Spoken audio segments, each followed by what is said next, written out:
Hi, greetings everyone. In this video, we are going to look at the different views in MS Project 2013.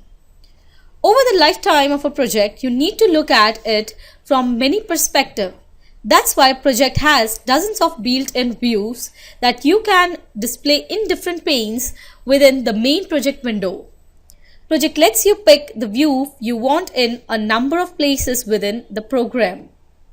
The initial view that you can see in the timeline view at the top of the window and the Gantt chart view at the bottom. The timeline view is a great view for an overall picture of your project in just one simpler bar. So here is my timeline in the view tab here. Then at the top of the Gantt chart views, fill in the details with a table on the left hand side with the columns of the data about each task, and on the right hand side you have the time scale that gives you a graphical look at when those tasks actually occur.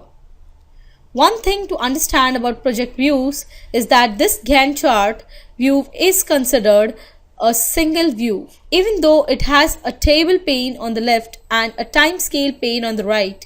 Now there are a couple of different places that you can select views.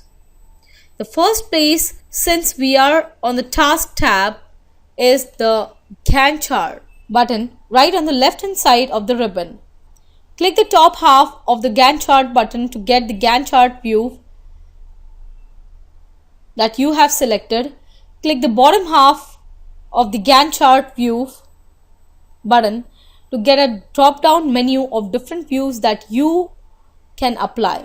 If you don't see the view that you want, go down to the very bottom of the menu and choose the more views.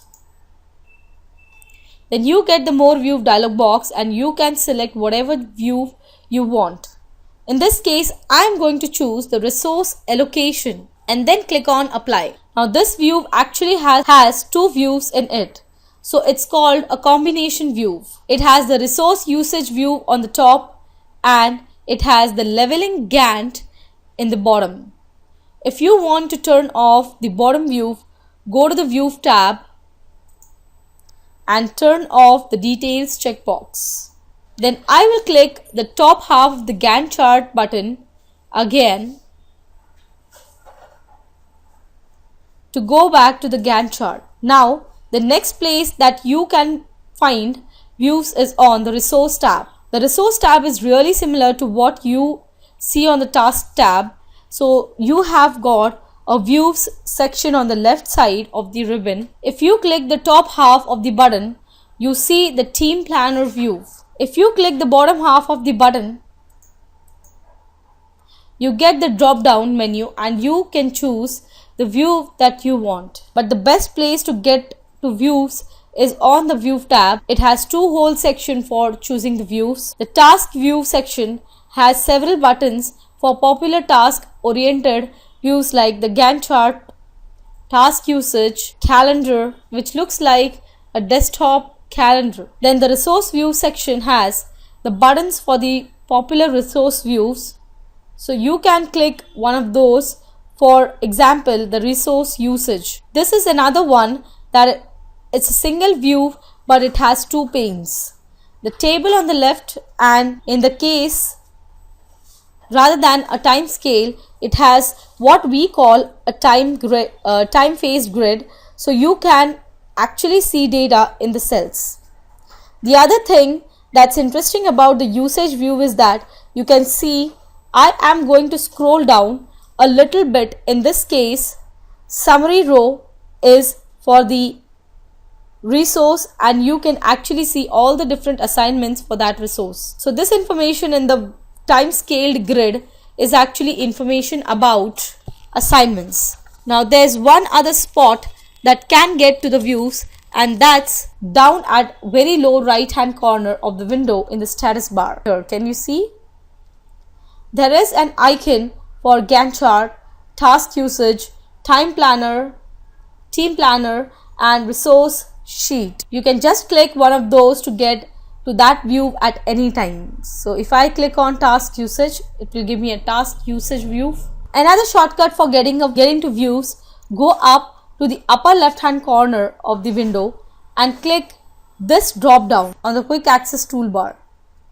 Then turn on the view command, and then it adds a drop down list of the views that you can choose at any time. So here there are different views.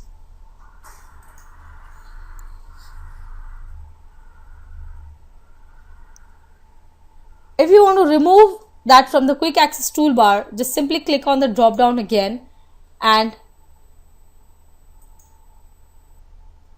deselect the option that says view.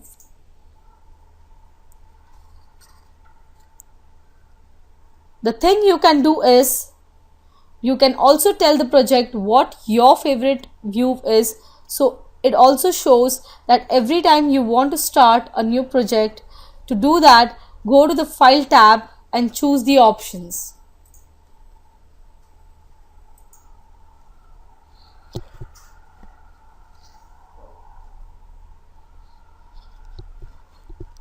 And then in the project options, there is this default view.